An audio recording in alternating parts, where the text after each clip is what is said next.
a little bit about the history of the company Sure. and maybe what its current position is. Peter Spano, I'm the president of Global Trash Solutions. We started the company about 2 years ago. Came across the idea that if we can compact trash, we can reduce the size of dumpsters. All the haulers are actually charging by the size of the dumpster and the frequency of pickups. So if you can reduce the size for the client, you can save the money. And to tell you, we kind of went into the idea not thinking we were actually, not knowing if we were going to make it, if we really had something. And we landed all the Burger Kings in the Keys about 2 years ago. It was the first big client. Came on board, said, I like the idea. He liked us, he liked me, and he says, we'll give it a shot. And it was our first big sale, and we went from our day jobs to completely all Global Trash Solutions, completely all in. So. Okay, cool. So what was your competitive advantage there, and what technology then were you utilizing? We basically searched out products and technology that was out there because we didn't have the ability to manufacture, and we found that there was trash compactors out there that were in place. Nobody was really selling them. What we did different was you have to actually negotiate with the trash haulers. You can't just kind of sneak this thing in there and expect the client to save money. So for this client in the Keys, we literally had to go to each trash hauler and say, hey, this is what we're going to do. Here's how we're going to do it. And they're coming out less often. They would literally be there 6 days a week picking up Burger King garbage. Now they're coming like twice. So for them, it's less payroll, it's less gas, they're coming out less often. And so they're saving money. And they're passing that savings on to the client. And what started to happen was we were literally going out there trying to sell this to people. So we were a reseller for another compactor company. And we'd turn around and say, buy our product. You're going to save money, buy our product. And we did okay for the first year. We made enough to keep the lights on, to pay payroll, just enough to get by. And then we started to see it working. We're seeing people save 60% every time. So we started going out with a guarantee, kind of putting our own neck on the line again. It was kind of our next jump. Why try to sell it? If you're that confident, why not just give it to them? Why not let them try it?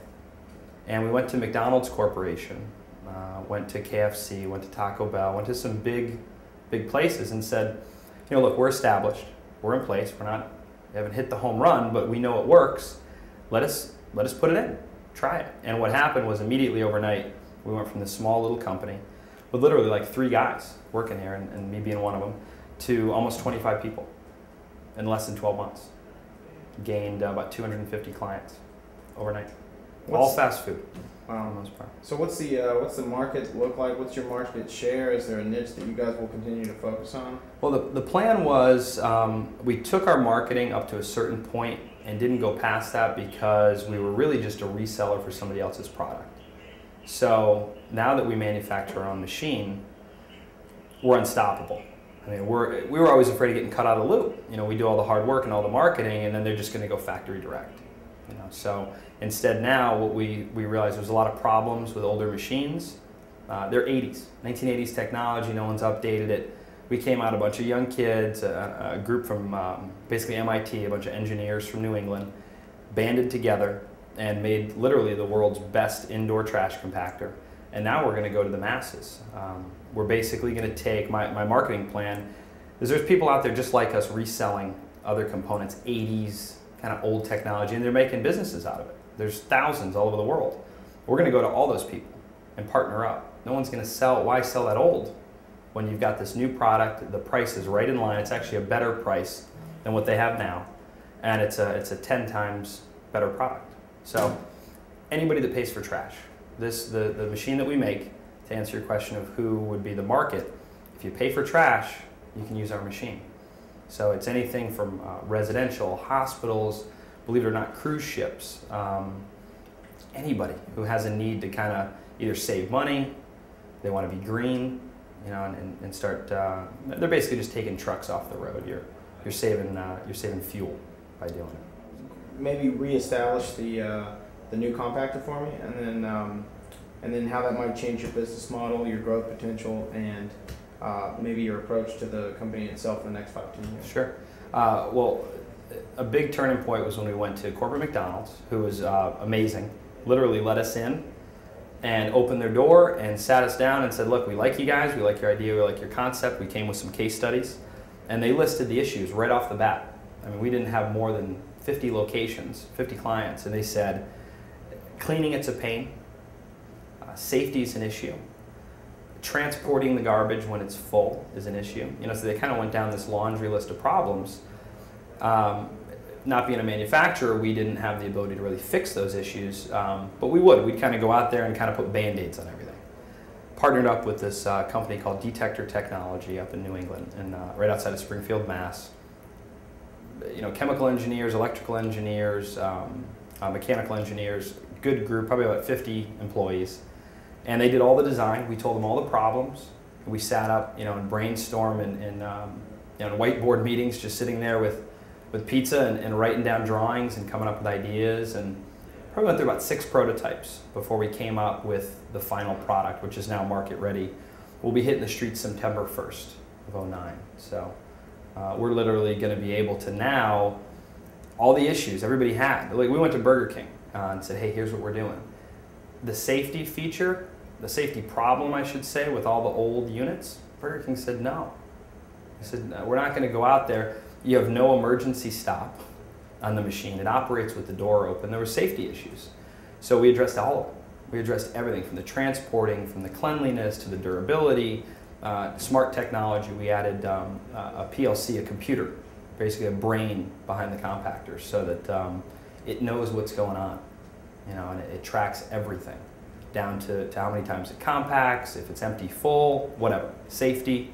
So we feel like we addressed it all and worked really hard in a short period of time. And now we can go back to everybody. You know, we kind of knew not to go too far, like I was saying earlier, with marketing, because we were just a reseller. So now, you know, watch out, Burger King, Wendy's, all the big, you know, Chick-fil-A, the machine that you saw today is actually going into the Chick-fil-A next door from our office. And their trash bill was about $1,800 a month, and we're reducing it down to about $6. So, and the way we do it, this is important, and maybe we'll get to this, but it was important for the client to be cash positive right away. So we partnered with banks to actually get it done. So you take a guy paying $1,000 a month, you reduce him to $300, and then he can lease this for $200 a month. So he's literally gaining $500 a month on his store, where he has no way of doing that. You know, these fast food restaurants, at least, they only market as much as they can. They can't drive more traffic to their business necessarily. So cutting costs is huge. Anything you can do. So that's been big, and we're excited about what's going to happen next. So, is there anyone else out there doing this sort of thing? There's a couple. You know, what happens is when you come up with a good idea, people are going to copy it. You know, the beauty of what we have, at least from my direction, the way I'm trying to take everybody here, our staff, is we want to go completely honest, completely upfront. You know, kind of just put ourselves out there. You know, we're not afraid. So we'll go out and we're about doing the right thing. So when we're going out to, whether it's a trash hauler, whether it's the client, whether it's a major corporation, we'll put our neck on the line. You know, and other companies are just, you know, our motto is kind of good luck. Good luck, keep up. You know, we're moving like a freight train to go from 3 guys to 25 people. You know, to go from a company where our first year, I think we brought in probably a little less than $1 million, and this year we're on track for $5 million. We're improving profit margins. We're getting better at what we do. Good luck. Good luck. You know, that's what I say. And there will be people that copy it. And a lot of this has been patented, a lot of patent pending. There's probably 4 or 5 different patents that will exist on this new machine that people won't be able to copy for the next 20 years. And we wish everybody the best, all of our competition. So, and there'll be more. I'm sure there will be. Where I'm at in this company is I want all this documented. You know, we're pretty proud.